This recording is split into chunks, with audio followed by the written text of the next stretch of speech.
Namaskar, I'm Shivani and a new postcard has arrived, and this time it is from West Bengal.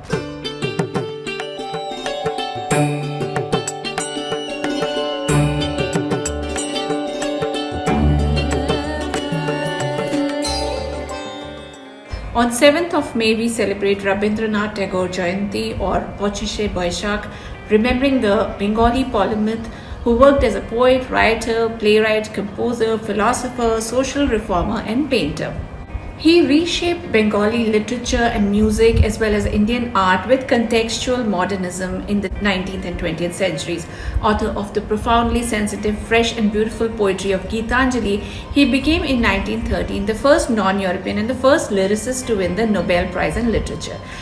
Tagore's poetic songs were viewed as spiritual and mercurial. However, his elegant prose and magical poetry remain largely unknown outside Bengal. He was a fellow of the Royal Asiatic Society, referred to as the Bard of Bengal.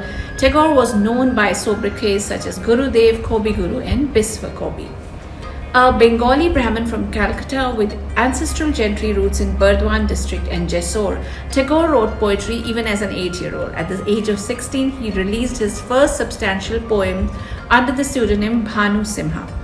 By 1877, he graduated to his first short stories and dramas published under his real name.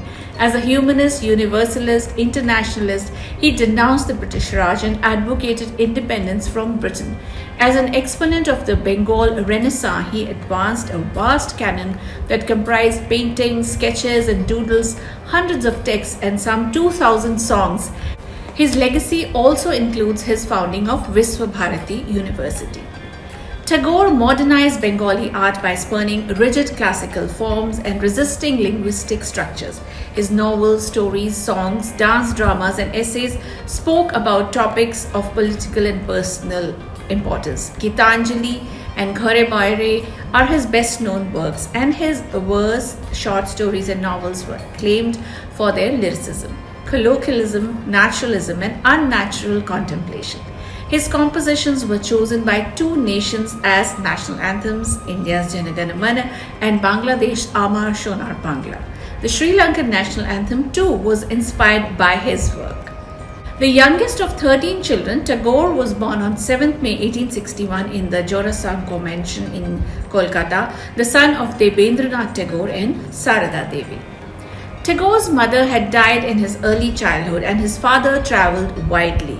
The Tagore family was at the forefront of the Bengal Renaissance. They hosted the publication of literary magazines, theatre and recitals of Bengali and Western classical music featured there regularly.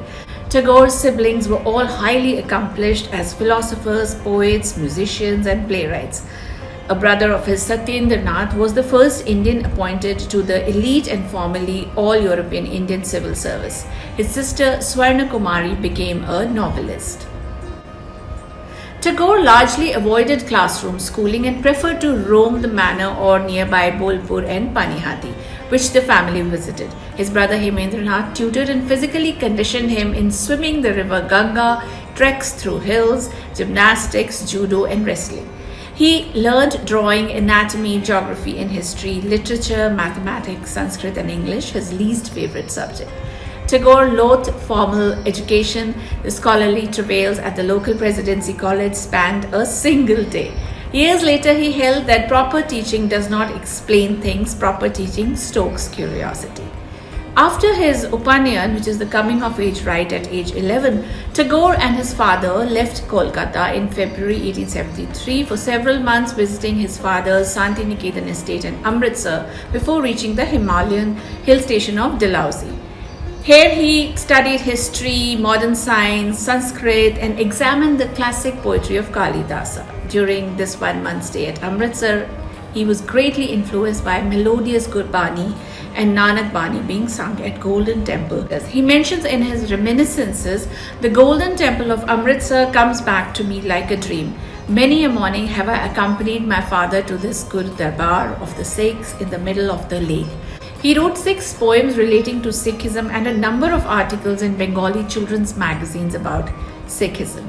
Later, he debuted in the short story genre in Bengali with Bikarini, which means beggar woman. Published in the same year, Sandhya Sangeet includes the poem Nirjharer, Swapnabhanga. Pardon my Bengali pronunciation. Tagore briefly read law at University College London but again left school, opting instead for independent study of Shakespeare's plays Coriolanus and Antony and Cleopatra and the Religio Medici of Thomas Browne. Lively English, Irish and Scottish folk tunes impressed Tagore, whose own tradition of Nidhu Babu tailored kirtas and tappas and Brahmo hymns was subdued.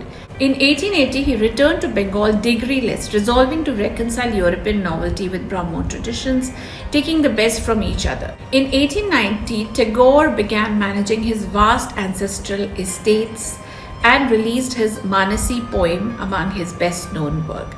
As a Zamindar Babu traversing river Padma, he met Gagan Harkara, through whom he became familiar with Baul Lalon Shah, whose folk songs greatly influenced Tagore.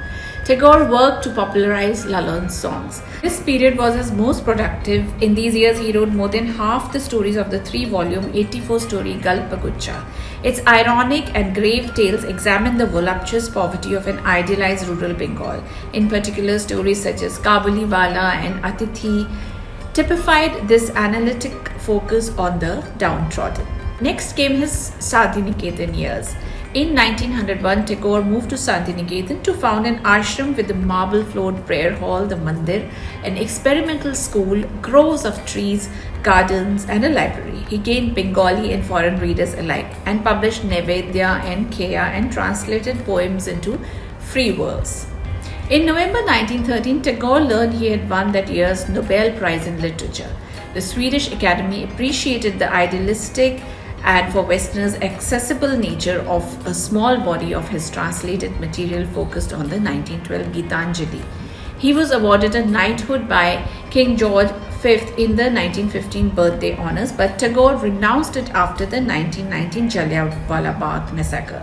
Renouncing the knighthood, Tagore wrote in a letter addressed to Lord Chelmsford, the then British Viceroy of India, the disproportionate severity of the punishments inflicted upon the unfortunate people and the methods of carrying them out, we are convinced, are without parallel in the history of civilized governments. The time has come when badges of honor make our shame glaring in their incongruous context of humiliation, and I, for my part, wish to stand shorn of all special distinctions by the side of my countrymen.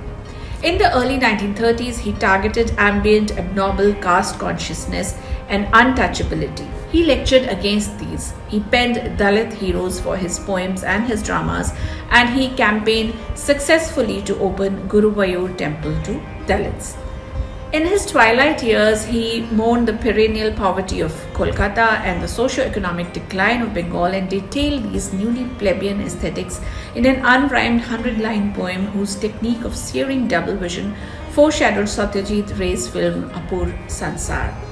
Tagore wrote 8 novels and 4 novellas, among them Chaturanga, Shesher Kobita, Char Odhai, and Naukodubi. Ghare Boire, through the lens of the idealistic Zamindar protagonist Nikhil, in the backdrop of rising Swadeshi movement, became very popular. His novels explored themes such as Indian identity, self-identity, personal freedom, feminist leanings, pathos, and religion, developed in the context of a family story or a love triangle. He often even criticized Bengal's sometimes cruel traditions of the landed gentry. Shesher Kobita, translated twice as Last Poem and Farewell Song, is his most lyrical novel, with poems in rhythmic passages written by a poet protagonist known by his name. So though his novels remain among the least appreciated of his works, they have been given renewed attention via film adaptations by Satyajit Ray and others. Chokher Bali and Ghare Boire are examples of that. Another facet, songs, Rabindranath Tagore. Tagore was a prolific composer with around 2,230 songs to his credit. His songs are known as Rabindranath Sangeet, which merges fluidly into his literature, most of which, poems or parts of novels, stories or plays alike, were lyricized. Jana Gana Mana was written in Shathu Bhasha, a Sanskritized form of Bengali, and is the first of 5 stanzas of the Brahmo hymn Bharat Bhagyo Vidhata that Tagore composed and was adopted in 1950 by the Constituent Assembly of the Republic of India as its national anthem. Tagore influenced sitar maestro Vilayat Khan and Sarodia's Buddhadev Das Gupta and Amjad Ali Khan. Even at 60, Tagore wanted something exciting. He took up drawing and painting. India's National Gallery of Modern Art consists 102 of his sketches and doodles. He was renowned throughout much of Europe, North America and East Asia, especially Japan and Vietnam. By way of translations, Tagore influenced Chileans Pablo Neruda and Gabriela Mistral, Mexican writer Octavio Paz, amongst others. Ortega Gasset wrote that Tagore's wide appeal owes to how he speaks of longings for perfection that we all have.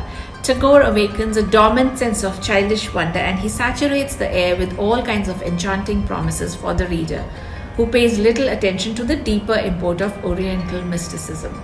Tagore's works circulated in free editions around 1920 alongside those of Plato, Dante, Cervantes, and Tolstoy. One can know more about the great personality at these three museums: Rabindra Bharati Museum at Jorasanko, Thakur Bari, Rabindra Bhavan Museum in Santiniketan, Rabindra Museum in Mungpu near Kalimpong. Out of these, Jorasanko Thakur Bari in Jorasanko, north of Kolkata, is the ancestral home of the Tagore family.